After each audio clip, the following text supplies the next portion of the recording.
Hello friends, welcome to சமையல் room. இன்றைக்கி ராகி, அதாவது கேழ்வரகு இடியாப்பம் செய்யலாம்.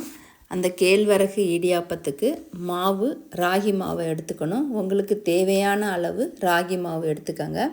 இது கூட டேஸ்ட்டுக்கு உப்பு சேர்த்துக்கோங்க.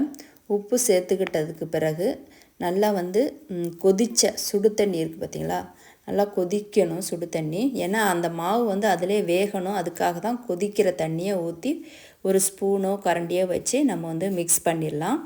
உங்களுக்கு எவ்வளோ தண்ணி தேவையோ, நம்ம இடியாப்பம் மாவு பிசைவோம் பார்த்திங்களா, அதே மாதிரி நல்லா மிக்ஸ் பண்ணிக்கோங்க. இந்த கேழ்வரகு மாவில் நிறைய கால்சியம் இருக்குது, இரும்பு சத்து இருக்குது, நார் சத்து இருக்குது.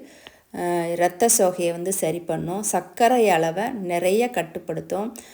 சின்ன குழந்தையிலேருந்து பெரியவங்க வரைக்கும் தாராளமாக சாப்பிடலாம் இந்த சாப்பாட்டை. இப்போ நல்லா பிசைஞ்சிட்டேன் பாருங்கள். நல்லா பிசைஞ்சதுக்கப்புறமா கொஞ்சமாக இது கூட தேங்காய் எண்ணெய் சேர்த்துக்கலாம். தேங்காய் எண்ணெயோ நெய்யோ எதுவாக இருந்தாலும் சேர்த்துக்கலாம். நான் இப்போ இது கூட கொஞ்சமாக தேங்காய் எண்ணெய் சேர்த்து நல்லா பிசைஞ்சு வச்சிட்றேன். கொஞ்சம் ஒரு 5 மினிட்ஸ் பிசைஞ்சு வச்சிடலாம்.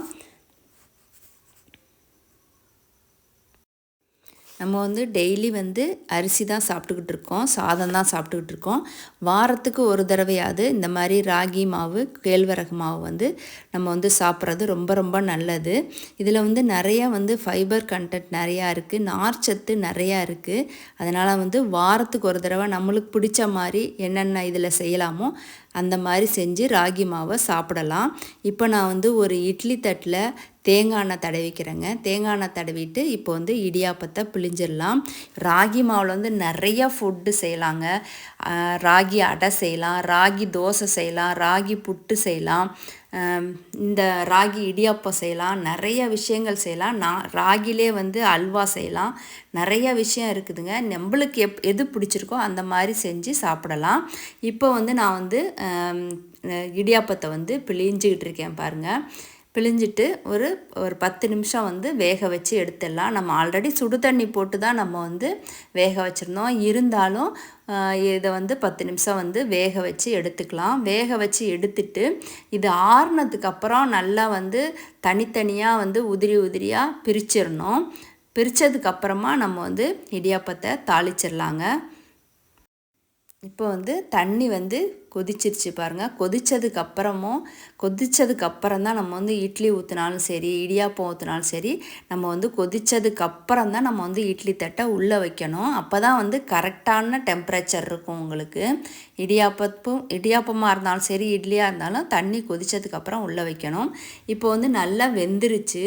நான் இப்போ ஆறுனதுக்கப்புறம் எல்லாத்தையும் உதிரி உதிரியாக பிரிச்சுட்டேன். இப்போ அடுத்ததாக இந்த இடியாப்பத்தை தாளிக்க போகிறேன். நான் எண்ணெய் சட்டி வச்சு எண்ணெய் ஊற்றி கடுகு, உளுத்தம்பருப்பு, கடலைப்பருப்பு, மிளகாய் வத்தல், கருவேப்பிலை இதெல்லாம் போட்டு தாளிச்சிடலாம்.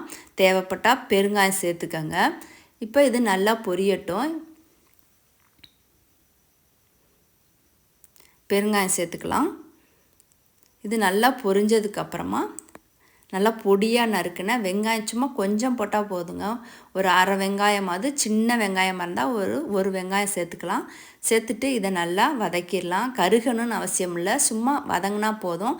அடுத்தது கருவேப்பிலை, கொத்தமல்லி நான் பொடியாக நறுக்கி வச்சுருக்கேன். அதையும் இது கூட சேர்த்துட்றேன். இது கொஞ்சம் நல்லா வதக்குனதுக்கப்புறம் தேங்காய் துருவல், புதுசாக இருக்கணும் தேங்காய் துருவல், பழைய தேங்காய் துருவல் போடக்கூடாது. அடுத்தது இது கூட தேங்காய் துருவல் சேர்த்துடலாம். சேர்த்ததுக்கப்புறம் நல்லா வதக்கி விட்டுட்டு, நம்ம ரொம்ப கருகிற மாதிரி வதக்கணும்னு அவசியம் இல்லை, சும்மா லைட்டாக வதங்கினா போதும். வதங்கினதுக்கப்புறம் நான் உங்கள் காரத்துக்கு மிளகாத்தூள் சேர்த்துக்கலாம். நான் இட்லி பொடி சேர்க்குறேன். தனி மிளகாத்தூள் இருந்தால் கூட நீங்கள் சேர்த்துக்கலாம், இல்லைன்னா இட்லி பொடி இது கூட. நான் இட்லி பொடி தான் சேர்க்குறேன். சாப்பிட்டு பாருங்கள், செம்மையாக சூப்பராக இருக்கும். நீங்கள் ஒரு தடவை ட்ரை பண்ணி பாருங்கள். இப்போ உதிரி உதிரியாக இருக்குது பார்த்திங்களா இடியாப்பம், அதை இது கூட சேர்த்துடலாம். தேங்காய் எண்ணெய் இல்லைனாக்கா உங்களுக்கு நெய் கூட நீங்கள் சேர்த்துக்கோங்க, ரொம்ப டேஸ்ட்டாக இருக்கும். நல்லா ஃபுல்லாக எல்லாம் மிக்ஸ் பண்ணுற மாதிரி கலந்து விட்டுறலாம். கலந்து விட்டு அவ்வளோதாங்க. லாஸ்ட்டாக கொஞ்சமாக வந்து ஒரு அரை மூடி வந்து எலுமிச்சை லெமன் ஜூஸ் இருக்குது பார்த்தீங்களா, அது வந்து எலுமிச்சை சாறு இது கூட சேர்த்துடலாம். சாப்பிட்டு பாருங்கள், ஃபஸ்ட் கிளாஸாக இருக்கும். நீங்கள் ஒரு தடவை ட்ரை பண்ணி பாருங்கள். இந்த ராகி இடியாப்ப வீடியோ உங்களுக்கு பிடிச்சிருந்தா லைக் பண்ணுங்கள், ஷேர் பண்ணுங்கள், கமெண்ட் பண்ணுங்கள். மறக்காமல் சமையல் ரூமுக்கு சப்ஸ்கிரைப் பண்ணுங்கள், சேனலுக்கு சப்போர்ட் கொடுங்க. நான் போடுற வீடியோஸ்லாம் உங்களுக்கு அப்பப்போ வந்து நோட்டிஃபிகேஷனில் கண்டிப்பாக உங்களுக்கு தெரியும். நான் வந்து எனக்கு தெரிஞ்ச ஃபுட்டெல்லாம் உங்களுக்கு நான் உங்களோட ஷேர் பண்ணுறேன். Thank you friends.